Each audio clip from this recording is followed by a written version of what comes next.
Bon, l'objectif maintenant, ça va être de se créer un canevas dans lequel on va pouvoir mettre des composantes et éventuellement avoir notre jeu. Alors, si on regarde notre document HTML, on va s'intéresser plus à ce qui se passe dans le body. Ici, ce qui se passe dans le header, ça ne nous intéresse pas pour l'instant.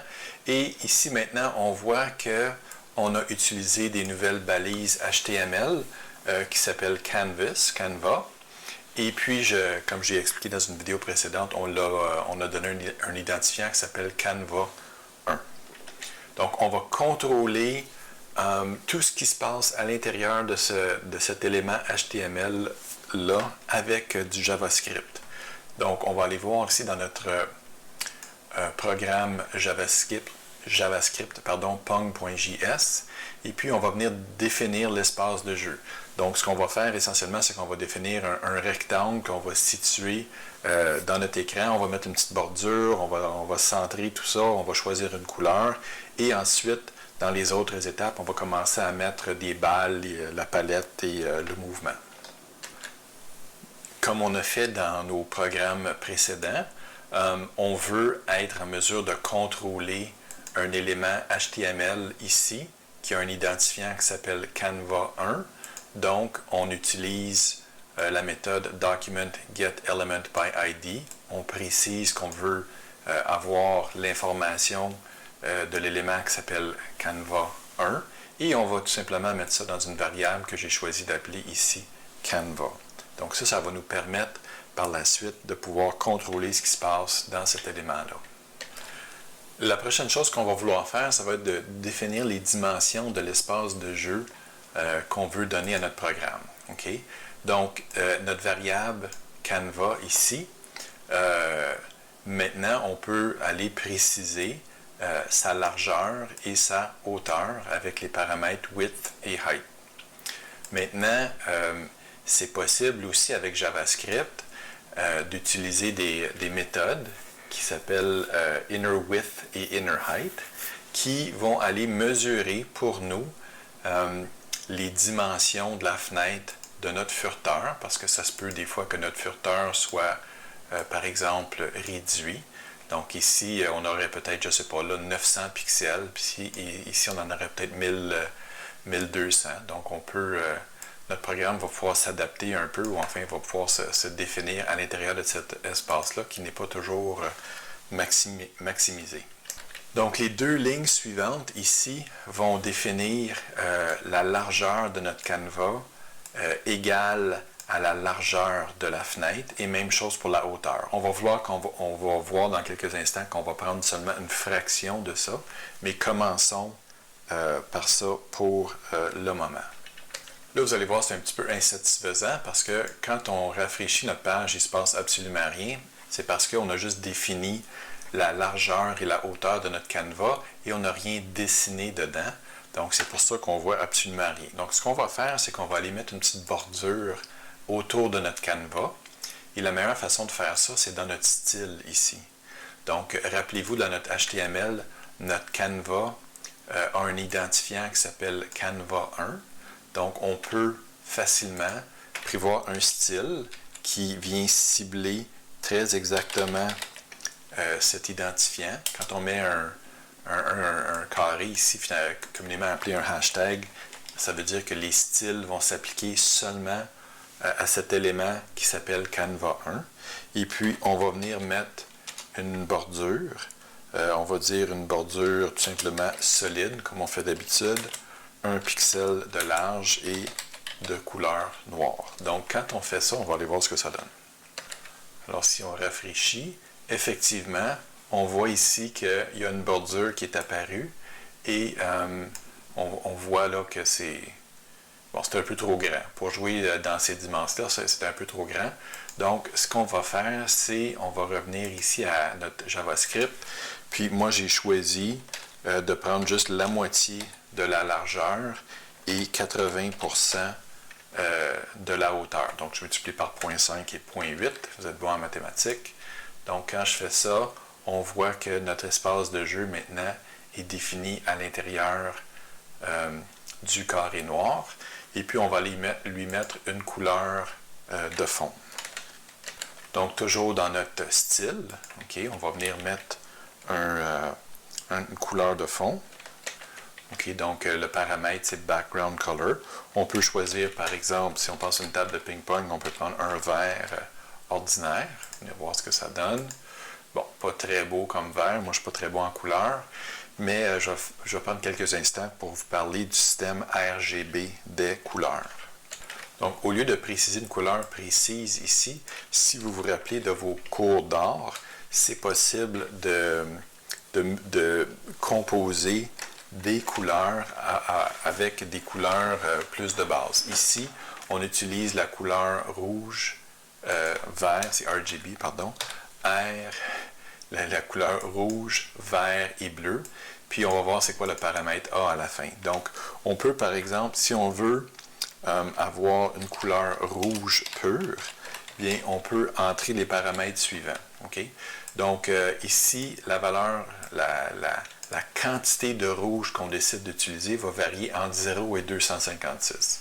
Pourquoi 256? Parce que c'est 2 à la 8, puis tout ça, c'est contrôlé par 8 bits ou une byte d'information. Donc, si on dit qu'on veut juste du rouge, on veut aucun vert, aucun bleu, et on veut que ce soit complètement opaque, on met un paramètre 1 ici, et puis on voit que c'est entièrement rouge.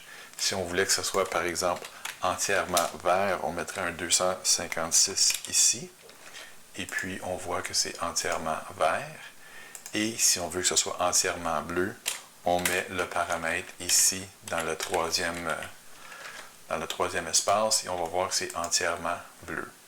Maintenant, le dernier paramètre, je vous ai dit, c'était la transparence. Si on veut introduire un peu de transparence, mettons 40% de transparence, on voit que c'est un petit peu plus pâle. Et s'il y avait d'autres éléments en dessous, on verrait les autres éléments aussi parce que ce n'est pas parfaitement opaque. Bon, ce qui nous intéresse pour l'instant, c'est que l'opacité soit complètement à 1. Et puis, bon, vous pouvez aller sur des sites Internet qui vous permettent de choisir les couleurs RGB. Par exemple, ici sur notre site W3Schools, on peut venir choisir par exemple différentes couleurs. Donc si je cherche quelque chose qui ressemble un peu à une couleur de table de ping-pong, on peut se promener ici, puis tiens, on peut choisir cette valeur-là. Et puis ça nous dit que la valeur RGB, en fait ici c'est traduit en français, mon truc, fait que c'est écrit RVB, donc ce serait 0120. Donc on va aller essayer ça. Donc on a dit 0, 102, 0 avec une pleine opacité. Puis on va aller voir ce que ça donne. Puis voilà, ça ressemble un peu à une table de ping-pong. Mais bon, vous pouvez vous amuser sans fin avec ce genre de couleurs. Bon, moi, je ne sais pas trop pourquoi, là, j'avais choisi une autre série de couleurs où c'est un mélange de rouge, de vert et de bleu qui donnait cette couleur-là. Donc, je vais revenir à cette couleur-là, mais vous pouvez choisir la couleur que vous voulez. OK, donc continuons à mettre un peu de style à ça. On voudrait, par exemple, que notre canevas soit centré. Donc, on va dire qu'on va traiter notre canevas comme étant un bloc et non pas comme juste un caractère. Et puis, on va le centrer dans notre page. Ce qu'on va faire, quand on veut que quelque chose soit centré, il y a plusieurs façons, mais on peut dire que la marge à gauche va devenir égale à la marge à droite d'une façon automatique. Donc, à ce moment-là, ce qui se passe, c'est que le système va calculer une marge à gauche de notre... il va s'organiser pour que la marge à gauche ici soit égale à la marge à droite. Donc, on voit qu'on a réussi à centrer notre canevas. Si on réduit, par exemple, la grandeur de notre fenêtre, on voit que ça change aussi. Okay? Bon, c'est un peu insatisfaisant que notre titre H1 ne soit pas centré. Donc, on va aller régler ça aussi. Ce qu'on va se dire, c'est qu'on va venir dire que notre titre, on va aller voir dans notre HTML, là, notre titre H1 se trouve à être dans le body et dans le header et aussi dans le H1. Donc, on n'a pas besoin de dire que c'est dans le body, c'est sûr que c'est le cas. Donc, on veut que tous les header 1 qui sont à l'intérieur du header soient centrés. Donc, ici, on va dire, par exemple, quand on a dans la section header et aussi dans la section H1, on voudrait que le texte soit aligné. Donc, le paramètre qui nous intéresse, c'est text align et on va dire que c'est centré. On va aller voir ce que ça donne. On veut que le texte à l'intérieur du header ici soit aligné au centre. Et puis voilà, on a notre multipong. Donc, si vous voulez changer la couleur, par exemple, de l'entête, bien, libre à vous de le changer aussi. Bon, je ne suis pas très bon dans les couleurs, mais si vous voulez le mettre, par exemple, en bleu, vous pouvez utiliser aussi tous les trucs RGB. On pourrait le mettre de la même couleur que j'ai choisi ici, par exemple. OK. Donc, si c'est le cas, ça va être écrit dans la même couleur. Mais bon, moi, je vais tout simplement laisser ça à droite. Je suis désolé, là, j'arrête pas de cliquer là-dessus, je ne sais pas pourquoi. Je vais revenir ici, et puis voilà, c'est redevenu en noir. OK, donc voilà le fichier CSS. Donc, les premières lignes ici de 11, les lignes 11, 12 et 13 servaient pour centrer le canevas. Et puis, la ligne 15 a mis une bordure noire autour. La ligne 16, c'est la couleur du canevas. Et on a également ici centré notre header. Et puis, ici, on a décidé que notre canevas allait avoir une largeur de 0.5 de la fenêtre et aussi une hauteur de 0.8. Ça, vous pouvez le changer. Si vous voulez, par exemple, faire plus quelque chose qui ressemble à un jeu de quilles, bien, vous pouvez mettre ça à 25% ici.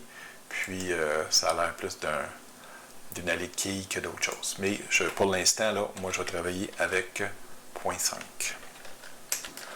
OK, donc mission accomplie. On a réussi à centrer un peu notre canevas, on a centré notre titre, et puis on va s'arrêter là. Et puis dans une prochaine étape, on va commencer à dessiner des éléments.